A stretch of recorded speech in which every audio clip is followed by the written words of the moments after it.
Good afternoon students. हाँ जी, मैंने आपको लास्ट लेक्चर में आर्टिकल्स करवाए थे कुछ, तो आज पहले मैं थोड़ा सा रिवाइज करवाती हूँ, उसके बाद आगे स्टार्ट करेंगे। सबसे पहले मैंने देखो आपको बताया था intersection conic of a conic and A line. उसके लिए हमने any point on the line लिया था, फिर इसको इक्वेशन ऑफ कॉनिक में पुट किया तो आर में क्वाड्रेटिक इक्वेशन आ गई थी। क्वाड्रेटिक इक्वेशन इस तरह से आई थी, आर स्क्वायर के साथ टर्म है plus 2r plus s1 is equal to 0। इसके बाद मैंने आपको कहा था कि कोई भी आर्टिकल हो, हर आर्टिकल में आपको पहले इतना आर्टिकल तो करना ही करना है। और स्टूडेंट्स, मैंने आपको एक सजेशन और दी थी कि आपको 2 पॉइंट हर आर्टिकल में ध्यान रखने हैं कि s1 0 है या नहीं है, दूसरा कि आर्टिकल में डिस्क्रिमिनेंट 0 है या सम ऑफ रूट्स 0 है। अगर इतना आपको ध्यान होगा तो आप आर्टिकल में कभी भी मिक्सिंग नहीं करोगे। सबसे पहले मैंने आर्टिकल करवाया था equation of tangent at the point x1 y1। जब हमने x1 y1 पॉइंट पर टेंजेंट ड्रॉ की है तो जो आपका पॉइंट है x1 y1 वो कॉनिक पर लाई करता है, कॉनिक पर लाई करता है तो उसको सेटिस्फाई करेगा तो यहाँ से मेरे पास s1 की वैल्यू क्या आ जाएगी, 0। और स्टूडेंट, जब इस s1 को मैं यहाँ 0 पुट करती हूँ, ये टर्म 0 हो जाएगी, फिर r कॉमन आ जाएगा तो एक r की वैल्यू 0 होगी। और मैंने आपको कहा था कि एक कॉर्ड टेंजेंट बनती है अगर दोनों r की वैल्यू सेम हो जाए। तो एक r 0 है तो दूसरा r भी 0 होगा, मीन्स सम ऑफ रूट्स 0 होगा। तो इक्वेशन ऑफ टेंजेंट में हमने किया था कि सम ऑफ रूट्स 0 होगा एंड s1 भी 0 होगा। फिर सम ऑफ रूट 0 का फॉर्मूला लगाया था -b/a इज इक्वल टू 0। तो -b/a means minus coefficient of r divided by coefficient of r square equal to 0। तो हमारे पास ये रिजल्ट निकला था। उसके बाद cos थीटा sin थीटा की वैल्यू पुट गई तो हम यहाँ तक पहुँचे थे। और स्टूडेंट, आपके पास जो ये टर्म है, this term is s1, this term पूरी की पूरी जो ये टर्म आपको दिख रही है, ये टर्म आपकी पूरी की पूरी है s1। और टेंजेंट के अंदर s1 0 है तो इसको मैंने 0 पुट किया तो ये आपकी इक्वेशन ऑफ टेंजेंट आ गई थी, जिसका नाम दिया था t is equal to 0। Same article था जब मैंने आपको ये करवाया था equation of chord having x1 y1 as middle point. जब कॉर्ड का मिडल पॉइंट x1 y1 होगा, देखो यहाँ कॉर्ड का x1 y1 मिडल पॉइंट है तो मीन्स जो पॉइंट है आपका कॉनिक पर लाई नहीं कर रहा, मीन्स s1 0 नहीं होगा। तो इसके अंदर जो है आपका s1 0 नहीं होगा, पूरी की पूरी इक्वेशन आ जाएगी। लेकिन ये जो कॉर्ड जिसका मिडल पॉइंट x1 y1 है, जो r की 2 वैल्यूज निकलेगी, एक वैल्यू ये निकलेगी, एक वैल्यू ये निकलेगी, दोनों इक्वल होंगी बट अपोजिट साइन की होंगी तो सम ऑफ रूट्स यहाँ भी 0 आएगा। तो सम ऑफ रूट्स को 0 पुट किया और फिर cos थीटा sin थीटा की वैल्यू पुट की तो देखो सेम रिजल्ट निकल के आता है। ये वाला वैल्यू बिल्कुल सेम निकल के आती है जो टेंजेंट में है, बस फर्क ये टेंजेंट में s1 0 है तो ये राइट साइड 0 बन जाती है, t is equal to 0 result आ जाता है। Equation of chord having middle point x1 y1 में ये रिजल्ट आता है t इक्वल टू s1। तो स्टूडेंट्स, ये दोनों आर्टिकल बिल्कुल सेम थे, equation of chord having x1 y1 as middle point और टेंजेंट वाला। डिफरेंस सिर्फ यहाँ जाके आता है, टेंजेंट में ये टर्म 0 बन जाती है, राइट साइड 0 बनती है, t is equal to 0 result आता है। लेकिन इस वाले के अंदर जो रिजल्ट है t इक्वल टू s1 आता है। ठीक है, अब इस आर्टिकल का जो फर्स्ट रिजल्ट था equation of pair of tangents from x1 y1 to the conic, तो इसमें मैंने आपको बताया था कि किसी पॉइंट x1 y1 से आपको पेयर ऑफ टेंजेंट ड्रॉ करनी है। तो इसमें देखो स्टूडेंट्स, हमने पेयर ऑफ टेंजेंट ड्रॉ की थी इस तरह से। ठीक है, तो यहाँ मैंने आपको बताया था रिजल्ट्स क्या बनेंगे, क्योंकि पॉइंट कॉनिक पर लाई नहीं कर रहा means s1 not equal to 0। दूसरा क्या बनता है, डिस्क्रिमिनेंट इज इक्वल टू 0।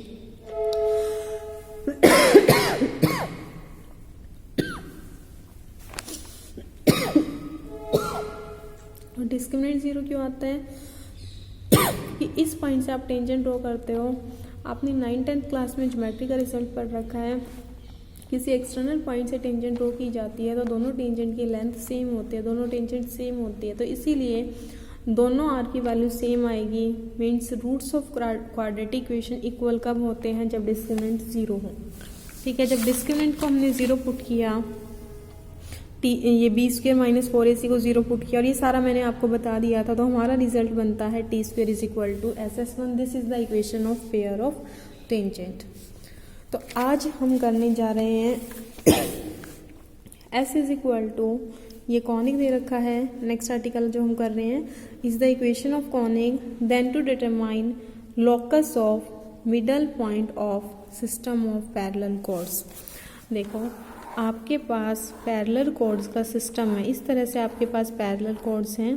ठीक है, इनका जो मिडल पॉइंट्स हैं, इनका लोकस निकालना है। ये मिडल पॉइंट्स का लोकस का मतलब होता है पाथ ट्रेस्ड बाय ए पॉइंट। मीन्स आपने कॉनिक लिया, एक कॉर्ड ली, उसका मिडल पॉइंट लिया, इसका लोकस आपको निकालना है। और लोकस किस तरह से निकालना है कि ये बाकी सारी कॉर्ड्स का भी क्या बने, जैसे जैसे ये मूव करे, ये पॉइंट जैसे जैसे मूव करे, बाकी जो इसके पैरेलल कॉर्ड्स हैं उसका भी क्या बन जाए, मिडल पॉइंट बन जाए।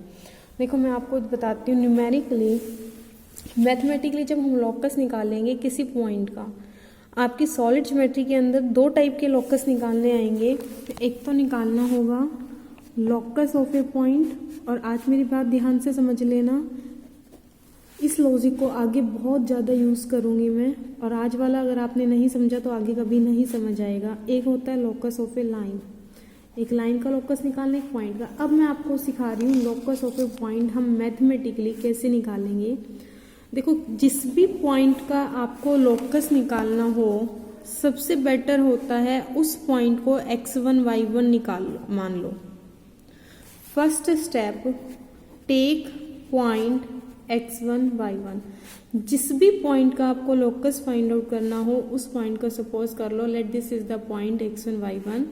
सेकेंड आपको क्या करना है सेकेंड स्टेप में, कि जो भी आपको गिवन कंडीशन हो, जो भी आपको क्वेश्चन में स्टेटमेंट गिवन हो, उसके अकॉर्डिंग काम करते चले जाओ और एक इक्वेशन ऐसी फाइंड आउट करो जिसमें सिर्फ x1 y1 हो और इसके अलावा जो हो कांस्टेंट हो। तो मैं लिख सकती हूँ सेकेंड स्टेप है find equation in x1 y1। ठीक है, x1 y1 में इक्वेशन होने का मतलब या तो उसमें x1 y1 हो या इसके अलावा जो भी कुछ हो कांस्टेंट हो। थर्ड स्टेप होता है जब आपके पास एक ऐसी इक्वेशन निकलाती है जिसके अंदर x1 y1 हो या फिर कांस्टेंट हो, तो थर्ड एंड लास्ट स्टेप होता है x1 y1 को रिप्लेस कर दो xy से, आपका लोकस आ जाता है। तो locus can be find out by replacing x1 y1 with xy। तो देखो स्टूडेंट्स, आपको क्या करना है, जिस भी पॉइंट का लोकस निकालना हो पहले उसको x1 y1 मान लो, फिर जो भी आपको स्टेटमेंट में गिवन हो उसके अकॉर्डिंग काम करते चले जाओ। एक इक्वेशन आ जाएगी जिसके अंदर x1 y1 हो और कांस्टेंट हो, इसके अलावा कुछ और नहीं होना चाहिए। फिर थर्ड स्टेप में क्या करोगे, x1 y1 को रिप्लेस कर दोगे xy से। This is the general method for finding the locus of A point. ठीक है, अगर इस स्टेप में भी किसी को कोई प्रॉब्लम हो तो मुझे मैसेज कर देना। बहुत इजी से स्टेप्स हैं, बस याद रखने हैं आपको ये। अब देखो इसमें क्या करना है, locus of middle points of a system of parallel chords. और एक चीज़ और स्टूडेंट्स, अगर आपको टेंजेंट का आर्टिकल आता है ना, तो इट मीन्स 50% आर्टिकल तो इस चैप्टर के आपके हो गए हैं, क्योंकि मोस्टली आर्टिकल्स बिल्कुल टेंजेंट की तरह हैं। आप देखोगे ये वाला आर्टिकल भी टेंजेंट की तरह है। Locus of middle point system of parallel chords, parallel chords का मिडल पॉइंट का लोकस निकालना है। तो सबसे पहले क्या करूँगी, एक पैरेलल कॉर्ड का सिस्टम ले लेती हूँ, उनका एक मिडल पॉइंट सपोज करती हूँ। ठीक है, फिर मिडल, क्योंकि जिसका लोकस निकालना है, लोकस मुझे निकालना है मिडल पॉइंट का, तो मिडल पॉइंट को क्या सपोज कर लूँ मैं, x1 y1। फिर एक कंडीशन निकाल लेती हूँ x1 y1 में, ठीक है, और फिर रिप्लेस कर दूंगी उसको xy से। तो सबसे पहले तो मैं सिस्टम ऑफ पैरेलल कॉर्ड्स लेती हूँ। अब पैरेलल कॉर्ड्स हैं, आपको पता है कि जो भी पैरेलल लाइंस होती हैं उनकी पहचान होती है स्लोप शुड बी सेम। ठीक है, जितनी भी कॉर्ड्स होंगी, जितनी भी कॉर्ड्स मीन्स लाइंस, जितनी भी पैरेलल कॉर्ड्स होंगी उन सब की स्लोप्स क्या होंगी, सेम होगी। तो स्लोप से ही पैरेलल कॉर्ड के सिस्टम को इंडिकेट किया जा सकता है। सिस्टम ऑफ पैरेलल कॉर्ड्स को देखो किस तरह से इंडिकेट किया गया है। Let m be the slope of any chord of the system of parallel chords of the conic. क्योंकि आपको पता है पैरेलल कॉर्ड का अगर सिस्टम है तो सबकी स्लोप m है, इसलिए उसमें से कोई भी एक कॉर्ड उठाई जिसकी स्लोप क्या है m, एक की स्लोप m है तो बाकी सारी कॉर्ड्स की भी स्लोप क्या होगी, m होगी। Let theta be the inclination of one such chord A B so that, आपको पता है अगर थीटा इंक्लिनेशन है, स्लोप का फॉर्मूला क्या होता है, slope is equal to tan theta, तो लिख दिया m is equal to tan theta. ठीक है, अब जो कॉर्ड हमने उठाई है उस कॉर्ड की मिडल पॉइंट का आपको क्या निकालना है, लोकस निकालना है। तो मैं क्या करती हूँ, सपोज करती हूँ मिडल पॉइंट क्या है, x1 y1। Let px1 y1 be the middle point of the chord A B. Suppose किया कॉर्ड ए बी का मिडल पॉइंट x1 y1 है, तो अब मैं क्या, मेरा काम क्या है, इसका लोकस निकालना। लोकस का मतलब एक ऐसी कंडीशन फाइंड आउट करूंगी जिसके अंदर सिर्फ और सिर्फ x1 y1 हो या फिर कांस्टेंट टर्म हो। ठीक है, लिखा equation of chord A B is, क्योंकि ये देखो लाइन जनरल लाइन लिखी है, किस पॉइंट से पास हो रही है, x1 y1 से, और हमारी जो कॉर्ड ए बी है वो भी किससे पास हो रही है, x1 y1 से। मीन्स देखो यही वाला आर्टिकल हो गया, ये कॉर्ड है, ये मिडल पॉइंट पे x1 y1 है। तो अब आपको ना ये वाला आर्टिकल एज इट इज करना है, और इस वाले आर्टिकल में भी आपको पता है क्या करते हैं, हम टेंजेंट वाला काम करते हैं, बस फर्क ये है s1 नॉट जीरो है। तो आप क्या करोगे, बिल्कुल जैसे टेंजेंट वाला आर्टिकल किया था। देखो आर में क्वाड्रेटिक इक्वेशन इस तरह से निकलेगी आपकी, जैसे आपने आर्टिकल टेंजेंट वाला आर्टिकल किया है, तो आर में देखो इस तरह से क्वाड्रेटिक इक्वेशन निकलेगी। बट यहाँ s1 जीरो नहीं होगा क्योंकि x1 y1 मिडल पॉइंट है तो वो कॉनिक पर लाई नहीं करेगा। लेकिन एक चीज़ है कि जो आर की दोनों वैल्यूज आएंगी ये इक्वल होंगी और अपोजिट होगी, तो mean sum of roots should be zero. Tangent वाला आर्टिकल करने से sum of root zero means coefficient of r zero, फिर यहाँ पुट करोगे सम ऑफ रूट जीरो का मतलब minus b by a zero means coefficient of r, ये coefficient of r है आपका, divided by coefficient of r square equal to zero. वही divide वाली जो टर्म है वो जीरो में शिफ्ट होकर जीरो हो जाएगी। अब देखो यहाँ तक आर्टिकल, ये आर्टिकल देखना ध्यान से, देखो ये आर्टिकल, ठीक है, ये जो मिडल पॉइंट वाला आर्टिकल किया था ये आर्टिकल, ये लाइन देखो, और टेंजेंट वाला आर्टिकल देखो, इक्वेशन ऑफ टेंजेंट था, इसमें देखो ये आर्टिकल, तीनों आर्टिकल यहाँ तक बिल्कुल सेम है। ठीक है, टेंजेंट वाले में और मिडल पॉइंट वाले आर्टिकल में उसके बाद कोस थीटा साइन थीटा की वैल्यू पुट किया था, सॉल्व किया था। टेंजेंट वाले आर्टिकल में ये इस तरह की टर्म आई थी, राइट साइड पे s1 आ गया था, उसको जीरो पुट किया था तो t equal to zero result आया था। बट इस आर्टिकल में जिसमें x1 y1 मिडल पॉइंट था, इसमें s1 जीरो नहीं था तो result t equal to s1 आ गया था। हमने किया कैसे था, कॉस थीटा साइन थीटा की वैल्यू पुट करके। अब जो आर्टिकल हम करने जा रहे हैं locus of system of parallel chords में, स्टूडेंट्स यहाँ पर मुझे कॉस थीटा साइन थीटा की वैल्यू नहीं पुट करनी। कारण मैं आपको बता देती हूँ, जब मैं यहाँ कॉस थीटा साइन थीटा की वैल्यू पुट करूँगी तो मेरे पास टर्म एक्स वाई में आती है, क्योंकि कॉस थीटा की वैल्यू होती है x minus x1 by are. देखो यहाँ से जब मैं कॉस थीटा की वैल्यू पुट करूँगी x minus x1 by r, y minus y1 by r, तो जब मैं पुट करूँगी कॉस थीटा साइन थीटा की वैल्यू, उसमें एक्स वाई वाली टर्म आ जाएंगी। बट मुझे क्या चाहिए, मुझे चाहिए कि मेरी टर्म्स में सिर्फ x1 y1 हो, बाकी जो भी टर्म हो वो कांस्टेंट हो, एक्स वाई नहीं चाहिए। तो इसलिए मैं यहाँ कॉस थीटा साइन थीटा की value in terms of x y put नहीं करूँगी। दूसरा रीज़न, यहाँ सिस्टम ऑफ पैरेलल कॉर्ड्स हैं। पैरेलल कॉर्ड्स के सिस्टम का मतलब कहीं ना कहीं स्लोप से आपको काम करना है। मीन्स जो आपने स्लोप मानी थी, m be the slope of any chord of system parallel chords, means parallel chords का जो सिस्टम है उसको हमने स्लोप से इंडिकेट किया है।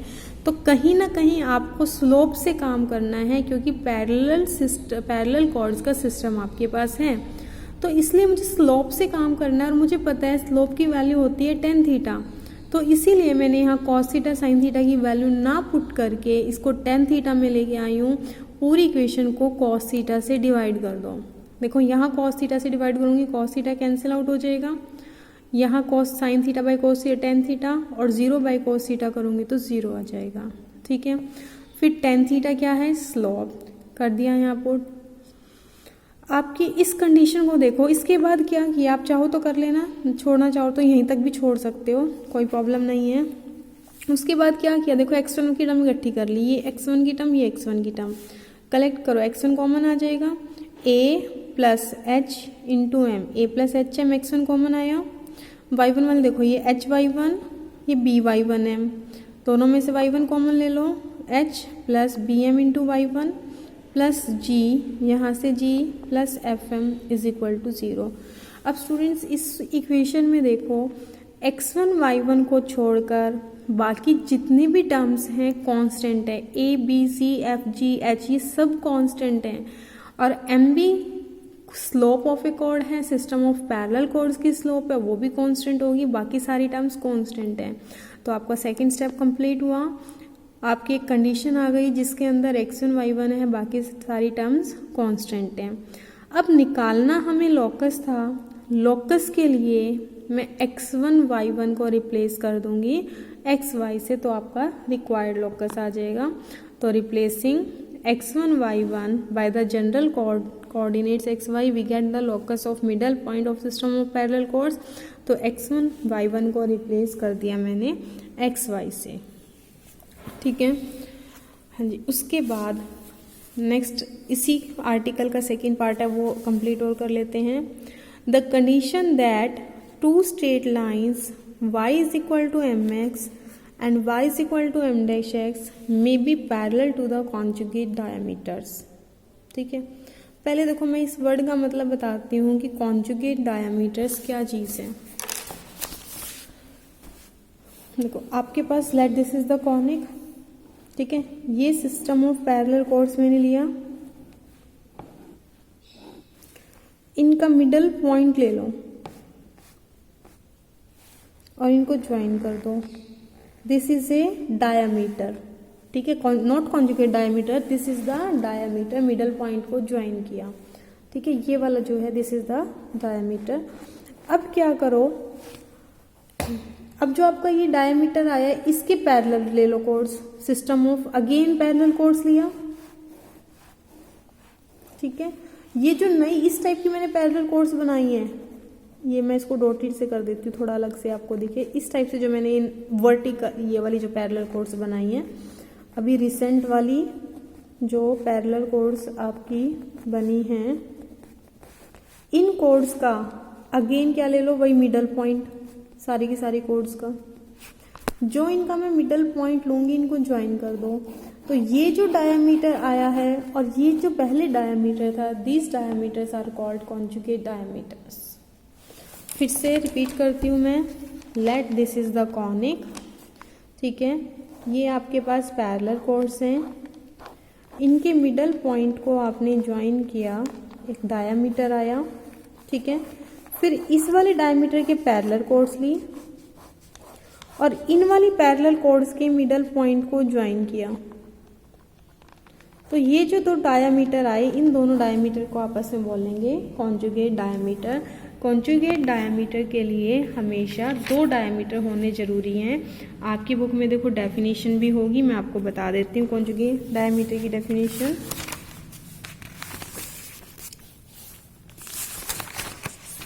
देखो ये conjugate diameter, two diameters of a conic, दोनों डायमीटर मिले हैं, such that each bisect the chord parallel to the other.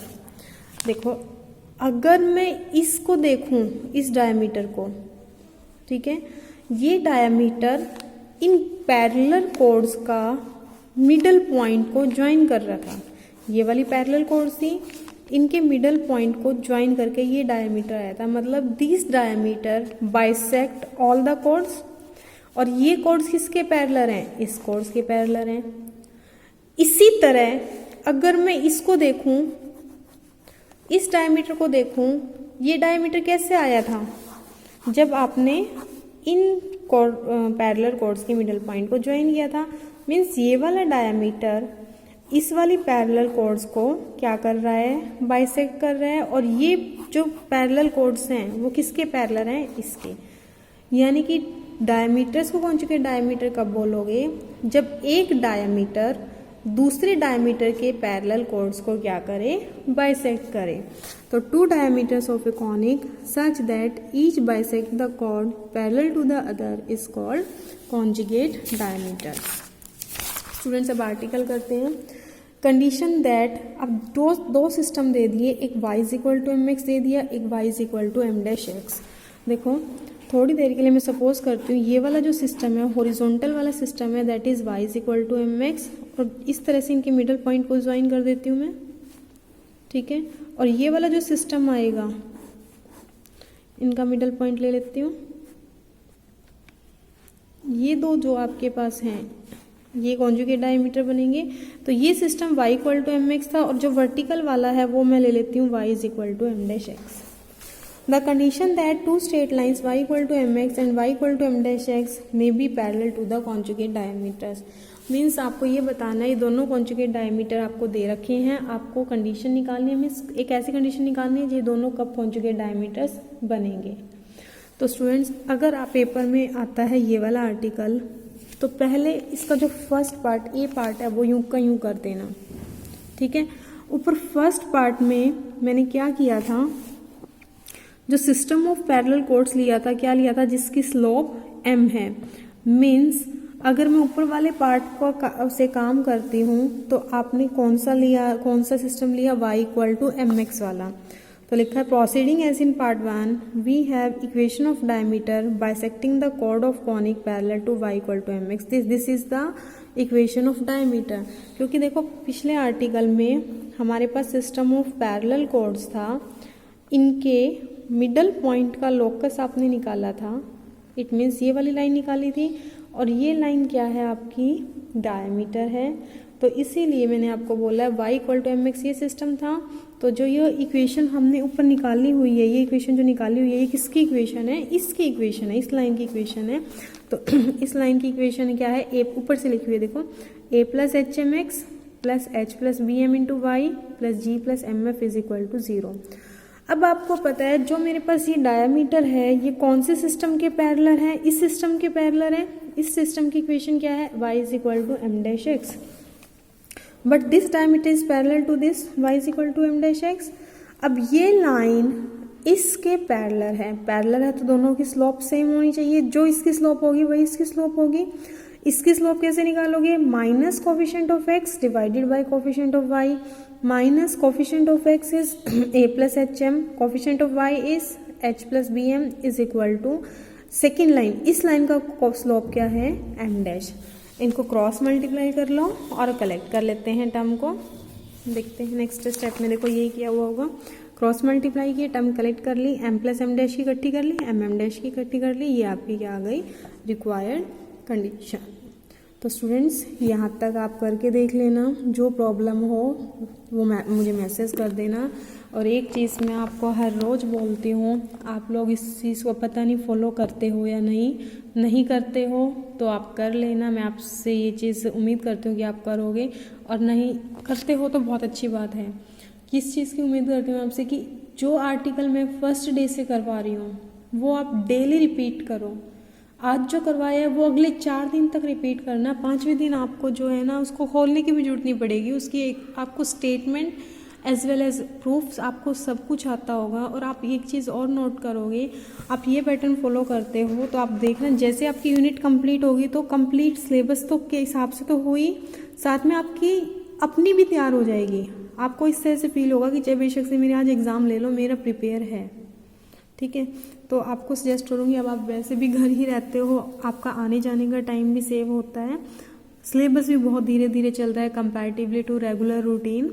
तो आप लोग करते रहो, फिर भी कोई प्रॉब्लम आती है मुझे मैसेज करना, और टाइम टू टाइम मैं आपकी ऑनलाइन क्लासेस भी लेती रहूँगी। अगर किसी को कोई प्रॉब्लम हो तो मुझे ऑनलाइन क्लास में भी आप डिस्कस कर सकते हो।